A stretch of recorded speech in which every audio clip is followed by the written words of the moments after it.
Paramashivoham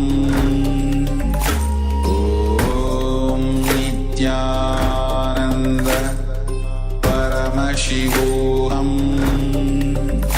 Om Nithyananda Paramashivoham Om Nithyananda Paramashivoham Om Nithyananda Paramashivoham Om Nithyananda Paramashivoham Om Nithyananda Paramashivoham Om Nithyananda Paramashivoham Om Nithyananda Paramashivoham Om Nithyananda Paramashivoham Om Nithyananda Paramashivoham Om Nithyananda Paramashivoham Om Nithyananda Paramashivoham.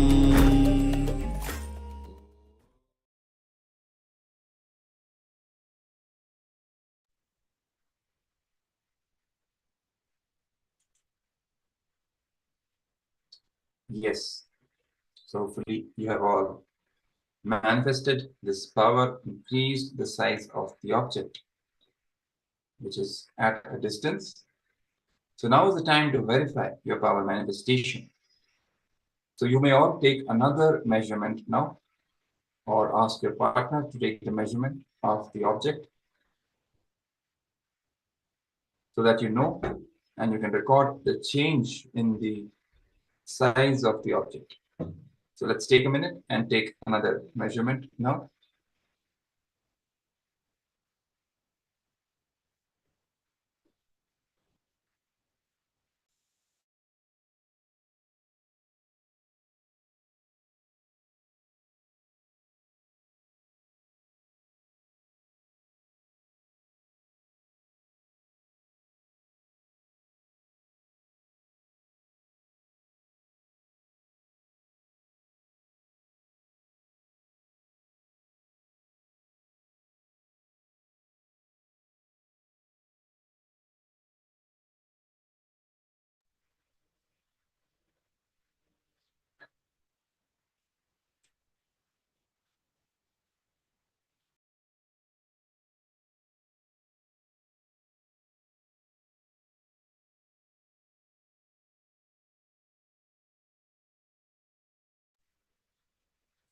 Yes. So now that you have the record of the change in the size of the object, you've noted down the measurements. Now this is the time for us to celebrate who all have manifested the power. Congratulations. Let's all celebrate that Swamiji is manifesting through us, expressing through us, and radiating through us. And even for those who may not have recorded any significant change in the size of the object, only disheartened. It's just a matter of time. When we manifest the powers more and more, it builds that space of completion more and more inside us. And from that, then more and more power manifestation happens. It's just a virtuous circle. So the solution, if the power manifestation is not happening, is to do more power manifestation. And then you'll see with time, all your incompletions, all your self-doubt will simply melt down and power manifestation will happen. So let's also now head over to the social media platforms and share our power manifestation experience with all the people out there, enriching them and inspiring them also to join Paramashivoham Level 2, register for Paramashivoham Level 2, so that they can also have this gift, this initiation into the ancient science of power manifestation, which the Supreme Pontiff of Hinduism is reviving on planet Earth. And of course, have the benefits of being able to create the reality that they want in their lives, and have the blessings of the avatar himself, of the Supreme Pontiff of himself in their lives as their guru. So all these gifts, all these benefits they can enjoy once they register for Paramashivoham Level 2, and that too for free. So please head over to social media and write down your posts, your experiences, and make sure you use the mandatory hashtags. Hashtag KAILASA, hashtag Nithyananda, hashtag Paramashivoham when you are posting. So with this, we now come to the end of this power manifestation session, and in fact, this segment as well. Moving on to the next segment, going into the deeper and deeper understanding of how to manifest the leadership consciousness in our life, how to become a true leader in the true sense, taking responsibility not for the sake of getting some reward, taking responsibility as a cognitive shift, as a realization of this simple truth that we are the source of everything. So naturally, whatever is happening in and around us is a consequence, it comes from our very source. We are responsible for it. So recognizing it, realizing it, and then living by this truth makes us responsible and makes us a leader. So the next section, we are going to receive the powerful cognitions on the barriers to leadership consciousness. What are some of the most prominent barriers which hinder the manifestation of the leadership consciousness in us, so that we can complete with those barriers and make it possible for us to manifest leadership consciousness more effectively. So one of the most significant barriers in the expression of leadership consciousness from our being is our behavioral constraints, our behavioral patterns. So what are these behavioral patterns? What are these behavioral constraints? Constraints caused by your fixed behavioral patterns. For example, angry behavior, submissive behavior, impulsive behavior, lazy behavior, etc. So we all have some of these behavioral patterns in us. Some are lazy, some are just naturally more with high temperament, get angry easily in situations. Some are more influenced by fear, can't take, in pressure situations, they get scared or they become panicked. So all these behavioral patterns we exhibit, they become the constraints in the leadership consciousness. Your behavioral patterns are also mental patterns that you adopted in various situations and incidents in your life. So all our behavioral patterns are fundamentally mental patterns which we adopted in various situations and incidents in our lives.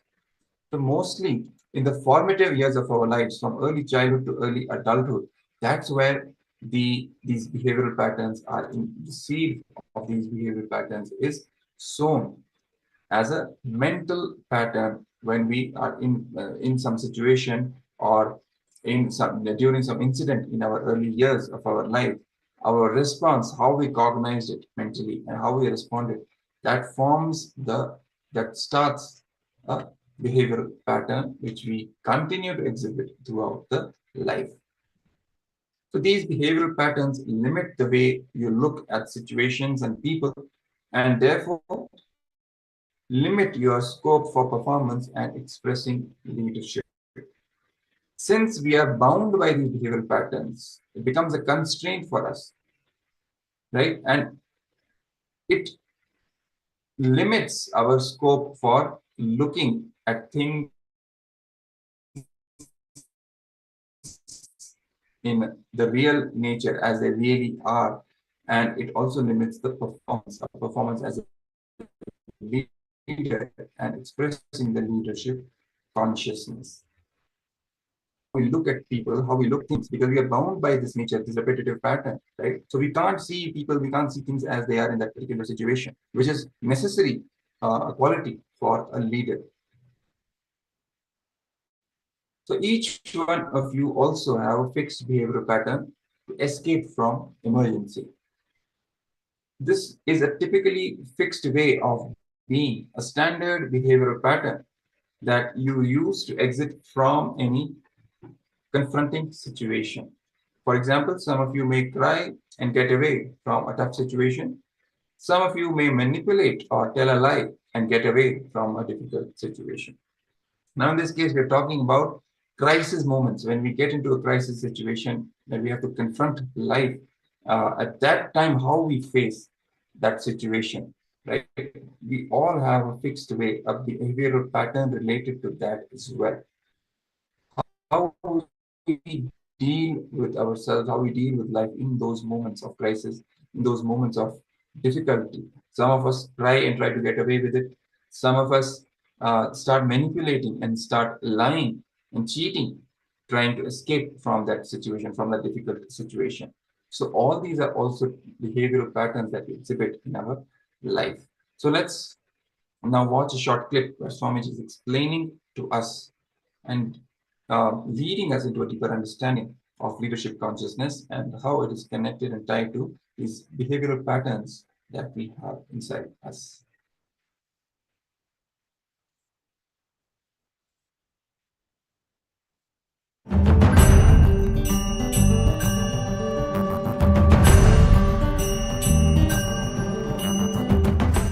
नित्यानन्देश्वर Paramshiva समारम्भाम् नित्यानन्देश्वरि पराशक्तिमध्यमाम् अस्मदाचार्यपर्यन्ताम् वन्दे गुरुपरम्पराम्.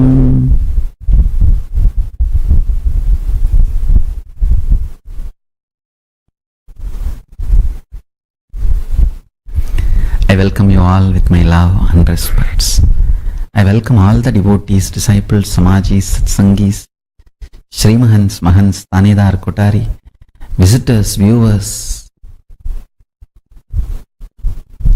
sitting with us all over the world through Nithyananda TV and two-way video conferencing having Nayana Dikshas. So I welcome all of you with my love and respects. Subject for today's webinar: can leaders be created or they born? Listen, both. Let me define leader. Leader is a person who can manifest his conscious decision with the will persistence and manifest it as reality in the real life by giving a conscious breakthrough to his own DNA through quantum leap from the normal natural selection process and lead his life is a leader. Let me repeat. Your DNA goes through a natural selection process called growth. Leader is a person who can use his conscious decision power, will persistence, and give a breakthrough to the slow growth natural selection process, a quantum leap, manifest what he wants as a reality in his life. Is a leader. If your conscious decision, will persistence decides you are a leader, you want to be a leader, you are going to manifest. What do you want?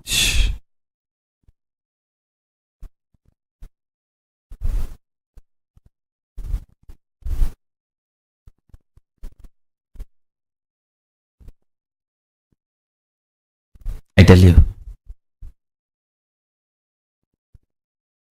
that always gives a quantum jump to your natural growth.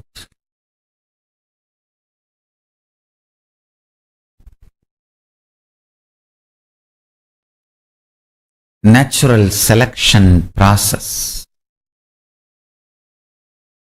I really want all of you to understand. I really want all of you to understand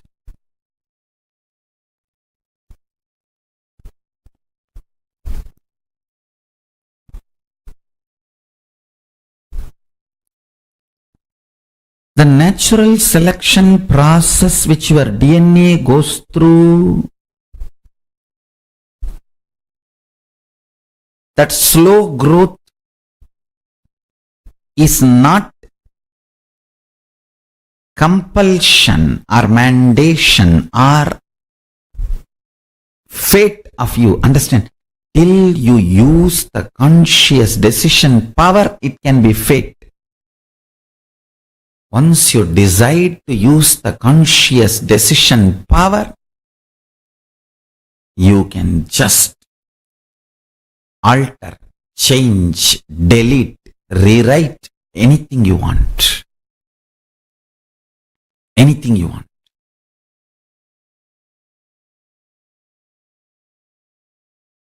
Fundamentally, conscious decision to hold the higher level cognitions in you changes the very way your biology works. Please listen. Not just the way your physiology works, the very way your biology works. Biology is completely different from physiology.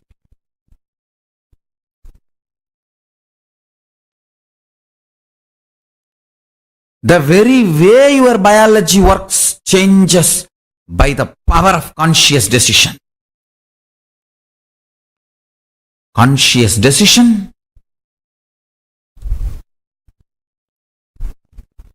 to hold powerful cognition.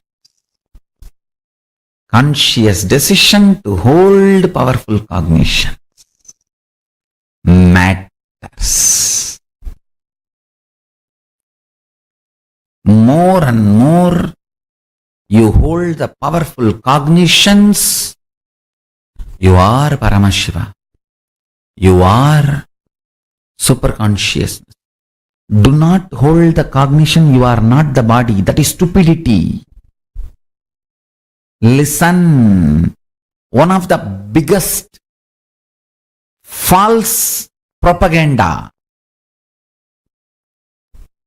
If you start holding the idea you are not the body, you are not the mind, you will get enlightened. No. Only if you hold the powerful cognition, you are consciousness, you will become enlightened. If you feel you are not the body, you are not the mind, you will fall into depression. Then what else? You need to be affirmative in the space of Purna, not just emptying in the path of Shunya. Listen, emptying in the path of Shunya is not ultimate. Affirming in the path of Purna.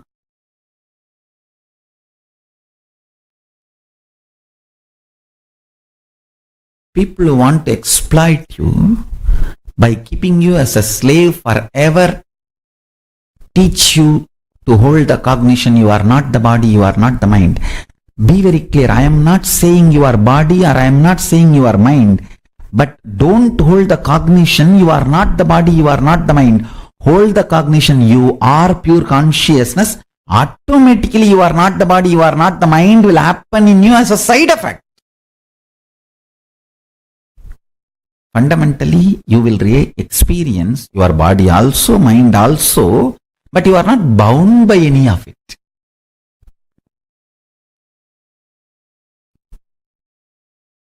This delusion, stupidity has destroyed humanity too much. Delusion, stupidity has destroyed humanity too much. Too much. That's a truth. Too much. You need to know the powerful cognitions you hold are like a nectar. If you hold the wrong, it will become poison. Every Upanishadic truth is a powerful cognition. If you hold the powerful cognition, you are Paramashiva, ultimate oneness space, where you are free from everything, completely unclutched.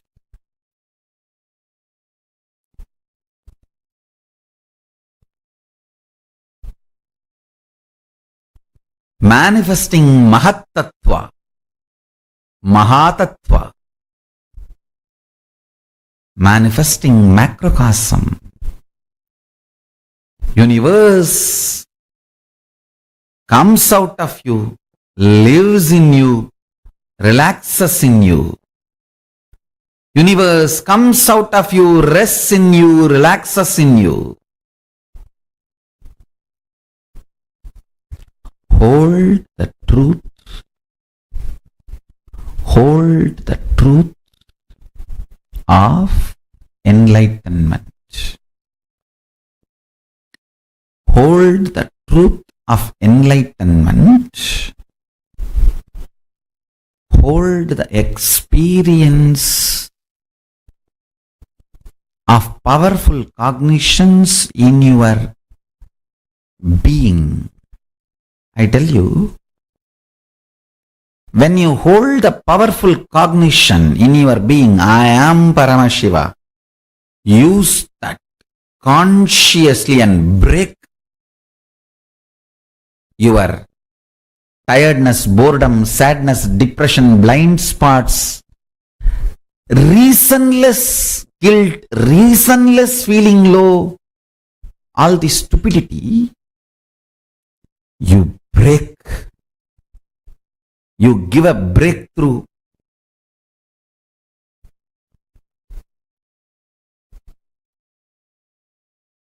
Give a quantum jump to your DNA from the natural selection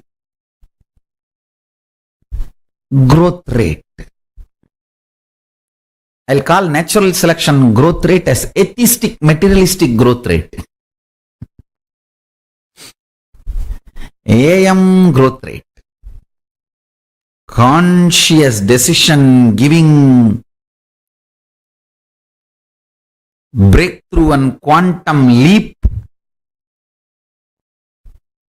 to your DNA. I'll call it as PM growth rate, Paramashivoham growth rate.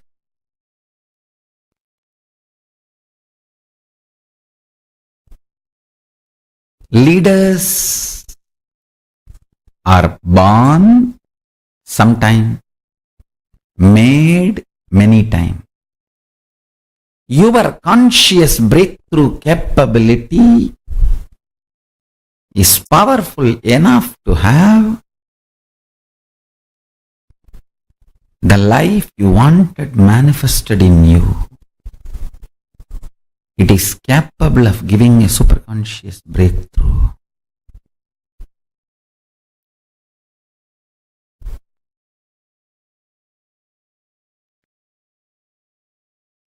Understand our Vedas and Agamas, Dharmashastras.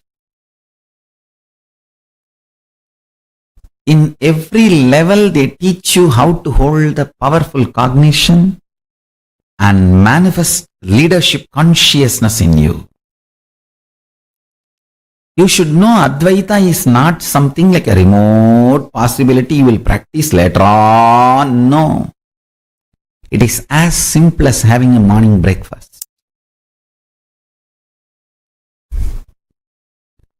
You can get enlightened by holding the powerful cognition before your next breakfast.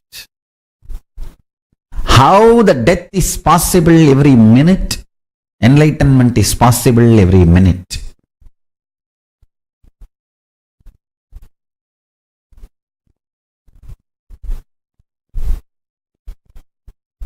Enlightenment is the purpose of life, and listen carefully. He is such a good person,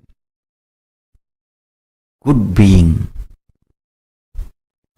Real non-violence comes by powerful cognition. I want all of you to hold on to that powerful cognition. You are Paramashiva. Even with you, behave as Paramashiva. Even when you are alone in your bedroom, talk to you as Paramashiva. Behave with yourself as Paramashiva.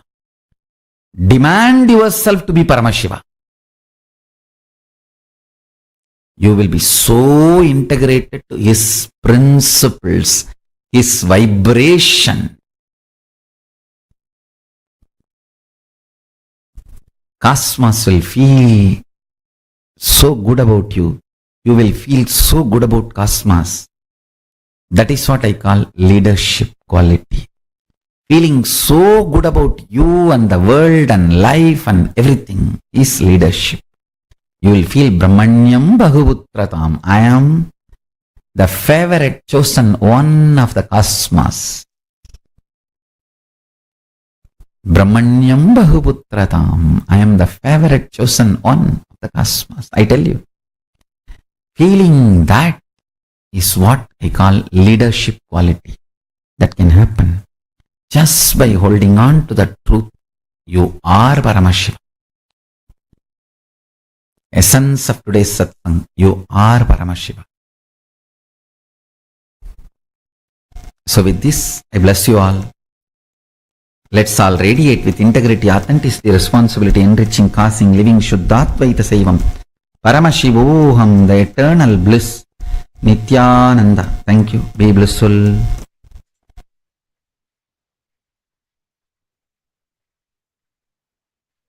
Yes, now with these revelations from the Supreme Pontiff of Hinduism on this topic of leadership and how to achieve leadership consciousness in our lives, we will be once again entering into an internalization segment in order to imbibe these powerful cognitions and make them a reality in our lives.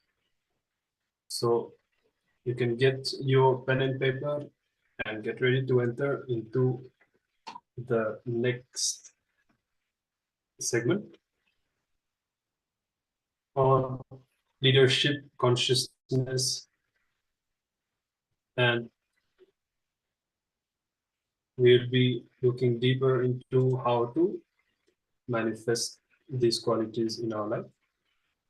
I will be showing the slides for you all in just a moment.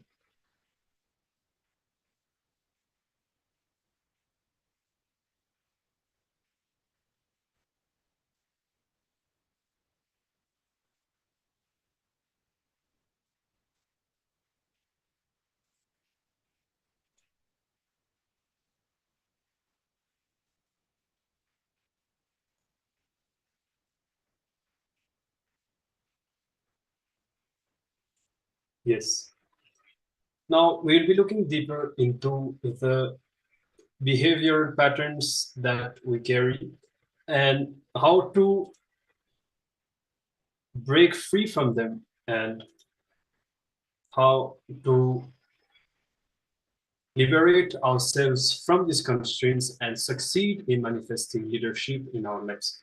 So now the first exercise that we are going to be doing is actually a bit more active, because what we are going to do is we are going to be enacting situation in which we express those patterns. So let me give you a few examples. So let's say that, for example, in certain situation when people shout at you or they raise the voice at you, then you have a tendency to get angry.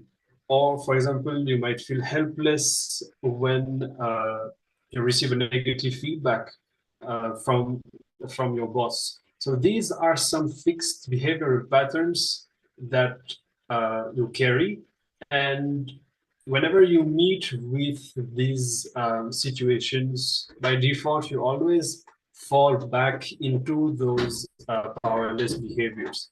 So now, by enacting these situations and these behavioral patterns, we are going to be freeing ourselves from the powerlessness that we feel in those situations, by approaching the situation from a new context. So what happens is, whenever we go through those situations in our lives, we do not have a very unconscious reaction. So now, by going through it again consciously, with the intent of becoming aware of the way we respond to it, we will be liberating ourselves from all these restrictive behavior patterns and those powerless responses that we have. So you can start by picking one specific behavioral pattern. If there is one which you feel that affects your life the most, it could be something that has happened recently, or that you see that is predominantly recurring in your life. For example, you might be facing it at work, as we said, something that is restricting your expansion, or because of which you escape, as we explained before, from certain kinds of situation. You can pick that pattern, and if it helps you, you can start by writing it down, and then enact this situation. So you are going to be literally acting out and even voicing out, if needed, the way you should respond in those given situations. So we'll be giving you a few minutes. You can start doing the exercise. And once again, if you need help, or you have any questions, doubts, or if you want to share any clicks, please feel free to do so in the Zoom chat, or even in the YouTube chat if you are watching us on YouTube right now. And otherwise, we will be now entering into this completion exercise, acting out our behavioral patterns and overcoming them to manifest leadership in our lives.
So we are going to be entering into the second phase of this exercise.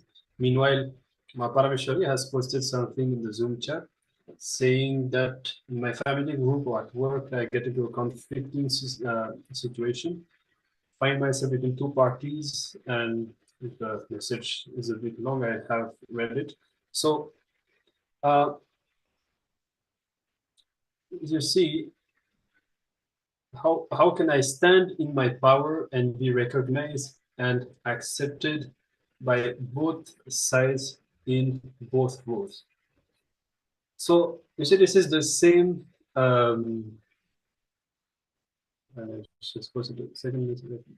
See, this is the same thing. You have to look inside in both situations. What do you feel inside? You do not need actually to connect both situations. There's nothing contradicting both. It's really just about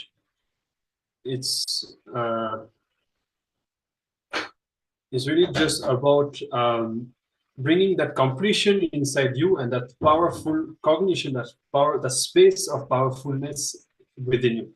So in these given situations, whatever you feel, whatever powerlessness to go through inside, just focus on removing that and on competing with that. And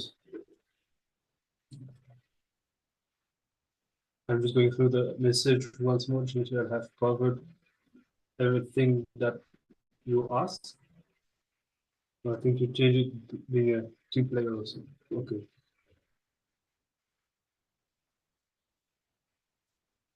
You see, one more thing is whenever you find yourself into a conflicting situation, you have to recollect to what somebody has spoken in the previous video that we have watched.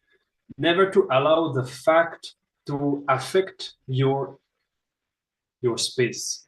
So what happens is, if you get into the conflict, then you will lose your space of completion. And finally, by trying to bring a solution, you will only feed or fuel the conflict more. So you have to see why, you have to see first, do you feel affected by the conflict that happens? And if that if that affects your space, then you have to see how and why that happens. For example, let's say that you have some anger inside, then this situation might trigger this anger that you have within you. So in other words, because of this anger, you are not able to retain your space of completion while facing this situation.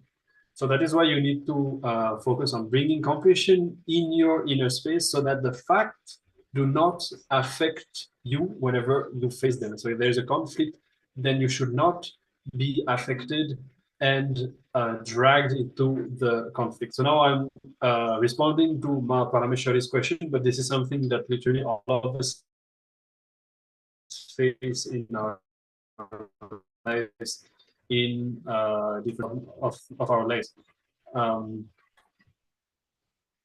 And with regards to what you said about both roles, as I said, don't connect both. Deal with both situations separately. What you feel at home in that situation that you have mentioned, and if you feel any restriction in your professional life in that situation, take both situations separately and see what kind of pattern you experience in both. So I hope that answers your question. You can let me know in the Zoom comment. Otherwise, we will be moving now to the second phase of this exercise. Now, recollect two of the challenging situations that you have faced in your life recently, and identify the typical behavioral pattern that you use to escape from that situation, and describe it clearly, and finally complete with each of these incidents and the behavioral patterns that you experience in them. So you can remember, you can recollect what all has happened recently in your life and what all challenging situation. It could have been a conflict with someone, or it could have been, the voice might have been raised in some situation, or it could have been pressure at work, whatever it is.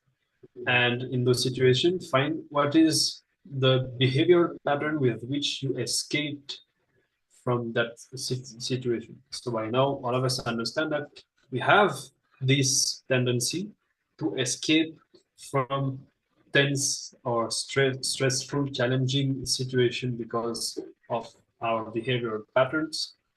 Identify these, pen them down, describe them clearly, and then finally complete with each of these incidents and patterns. I'll be playing the meditation music again for you all. Meanwhile, if you seek further guidance, let us know in the Zoom chat or even in the YouTube chat if you are watching us on YouTube.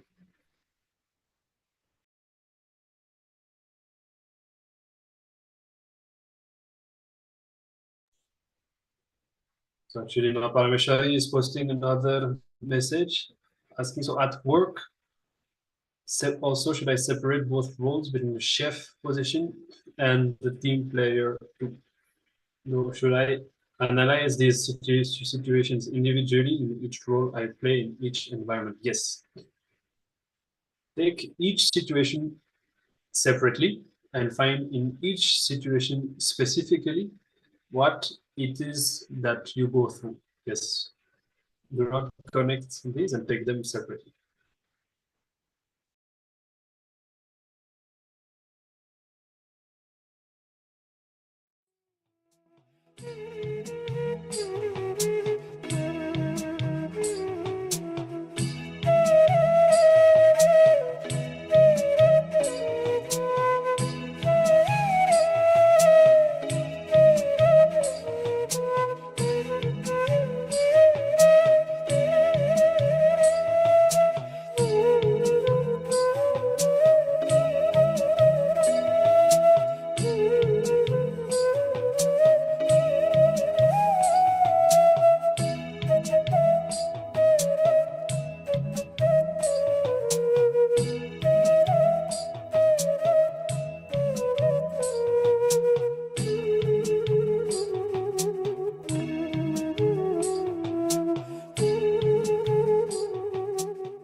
All of you can continue doing the exercise. I mean, I will continue to respond. I wanted to say that you see, only when we are specific about the incompletions that we face in each situations can we really complete with them.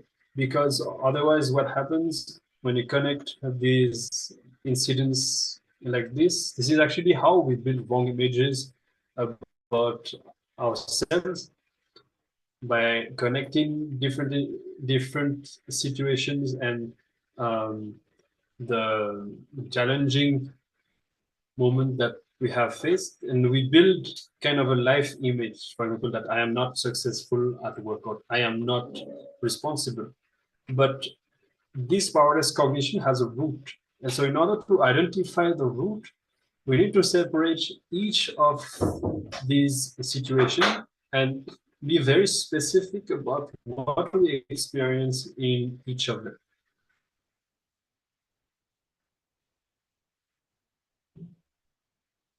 Yeah, so now you are sharing about the experience that you had as a child in your family.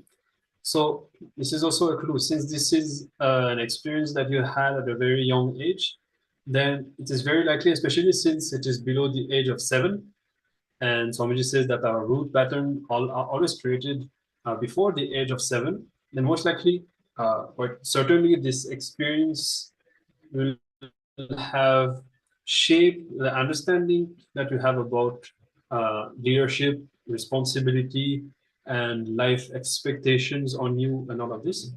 So you can do the completion with this. It's always better to choose incidents that have happened very early in our lives for this reason.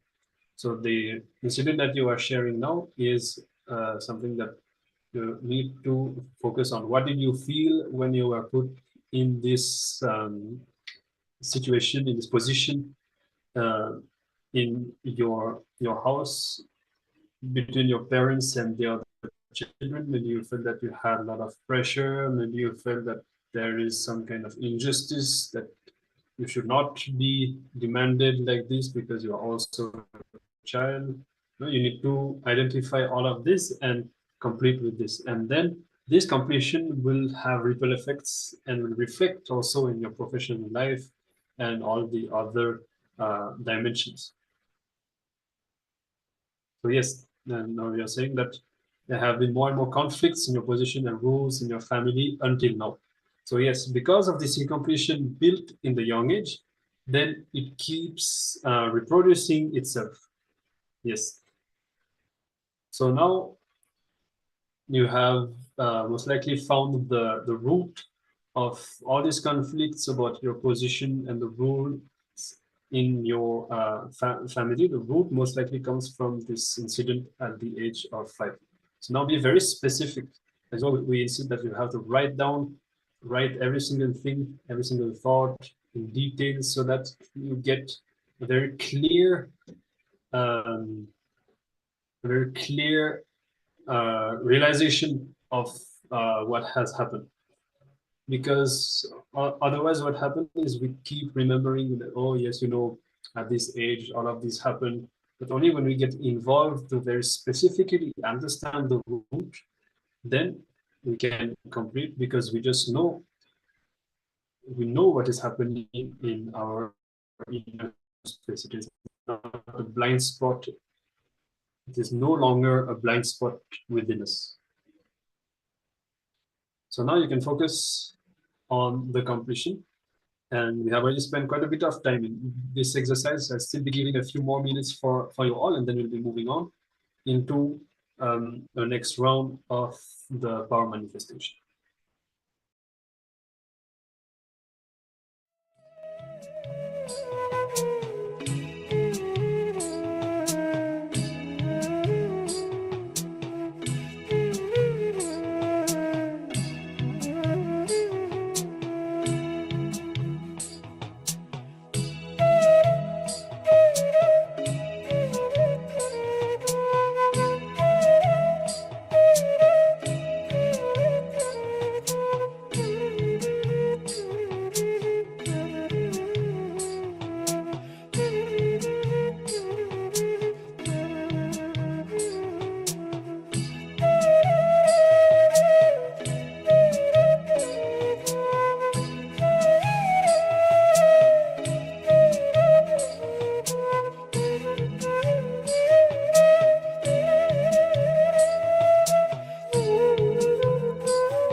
Yes. Now with this, we come to the end of this completion, and I hope that all of you had breakthroughs. You are able to successfully identify and complete with all those restrictive behavioral patterns. If you have any experience or if you had any click that you wish to share, please feel free to do so. And otherwise, we will now begin the next round of the power manifestation. Yes. So we've just finished the completion exercise. Actually, breaking the patterns is the main thing, it's the main job here that Swamiji is teaching. Go on breaking your patterns again and again till you complete with all your patterns, including your root pattern, and simply the pure Paramashivatva, that supreme consciousness, will simply start radiating through you. And that's what is the essence of power manifestation as well. More and more you complete with your patterns, restrictive patterns, your patterns of powerlessness, which are not really part of you, which are all actually just a delusion. But we have set these in motion in our life, and we keep on these patterns keep on recurring again and again in our life. So when we complete with these powerlessness patterns, self-doubt, self-hatred, self-denial, and all these other patterns, power manifestation simply happens. Completion simply happens. It is from the space of completion itself that power manifestation is happening. From the space of oneness that power manifestation happens. So let us, with this cognitive shift that has happened in us, now enter into another round of power manifestation. We are manifesting today the power of Mahima, which is increasing the size of the object. Now, in this round, we are going to increase the size of a massive object. It can be a table, it can be a chair, something that is big in size. In your room, you can look around and figure out which object you are going to use for this power manifestation round. And you're going to increase the size of that object simply by your will, by your command. So before we enter into the power manifestation, let's look at the Shastra Pramana. That is the scriptural evidence from the Vedas and Agamas, the source scriptures of Sanatana Hindu Dharma, where they describe this power. That's from where the legitimacy of this power comes, which Swamiji is teaching, which Swamiji is initiating all of us into. The Shastra Pramana for this power comes from Shiva Samhita, chapter 5, verse 76 to 78. The verse reads as Maranam khadyate tena sakena bina khadyate tasyasyat paramasiddhir animadi guna prada vayu sanacharate dehe rasavriddhir bhavedruvam akasha pankajagat prityushamapi mardate.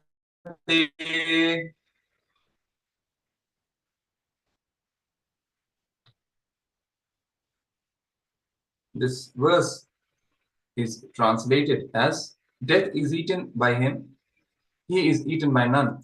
He manifests the highest powers such as anima, lahima, mahima, etc. The vayu, that is the wind energy, moves equally throughout his body. The juices of his body also are increased, that is rasavriddhi. The nectar exuding from the ethereal lotus Akasha Pankaja also increases in him. So this forms the Shastra Pramana for this power of Mahima that we are going to manifest in this round. And the instructions, as you all know, sit cross-legged on the floor or on the chair if you're not comfortable sitting on the floor. Keep your head, neck, and spine in the straight line. For the perfect flow, easy flow of the Kundalini Shakti, the Kundalini energy through the spine. Visualize Paramashiva has come down as Bhagwan Sri Nithyananda Paramashiva from Kailasa. Remember Paramashiva in your third eye. Sit with this powerful cognition and meditate on it. Think intensely, you are Nithyananda Paramashiva. Anything else you think as your identity is delusion, so drop it. You are Nithyananda Paramashiva. Nithyananda Paramashiva. Carrying the space of absolute unclutching to experience the state of Paramashiva. Completely sit unclutched while you're manifesting the powers. Complete completion to experience the space of Paramashiva. Declare complete completion in your inner space. It will make you experience the space of Paramashiva. And oneness to experience the powers of Paramashiva. Declaring the space of oneness with Paramashiva, oneness with Swamiji, which you experience and express as the powers of Paramashiva. Intensely vibrating with Ajapa Japa of Mahavakya, that is, Om Nithyananda Paramashivoham. Chant the Mahavakya while you're manifesting the power. Intensely let your body reverberate with the chanting of the Mahavakya and deep feeling connection with Bhagwan to experience the being of Paramashiva. It is the feeling connection. Connect with Swamiji from that receptive space of feeling connection, devotion, surrender. It will make us experience the being of Paramashiva. Carrying this space, let us now enter into the power manifestation. Make sure you turn on the video recording so that you have the evidence and also you can share it as a gift for all the people out there to witness the power manifestation signs so that they can themselves see that it is real and they can also experience it in their lives. Hopefully you have all turned on the video recording and let's now start the power manifestation.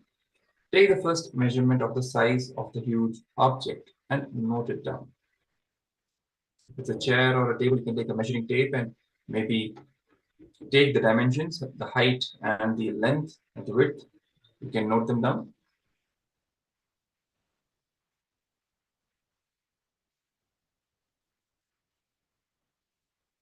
If it is a spherical object, maybe a huge ball or something like that, you can take the measurement of something like a diameter. You can wrap the measuring tape along the circumference, the equator of that ball, and you can measure the circumference as well. So depending on the object that you are going to use to manifest this power, you can take the first measurement and you're going to use the same measurement in the end as well, and then you're going to compare. So make sure you're taking the measurement which covers the entire object, which captures the size of the whole object. Yes. So now we will enter into the power manifestation round. Connect with Swamiji, connect with the Supreme Pontiff of Hinduism by chanting the Mahavakya, Om Nithyananda Paramashivoham. Holding the space of oneness with Swamiji, declare the size of the object to change, to increase. Keep chanting the Mahavakya, holding that space for the size to increase. So let us now enter and begin the power manifestation round. Start chanting the Mahavakya. We will be playing the Mahavakya. You can chant along with the audio.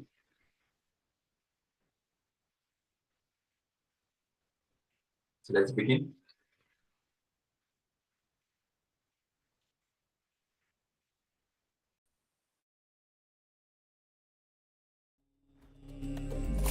Om Nithyananda Paramashivoham.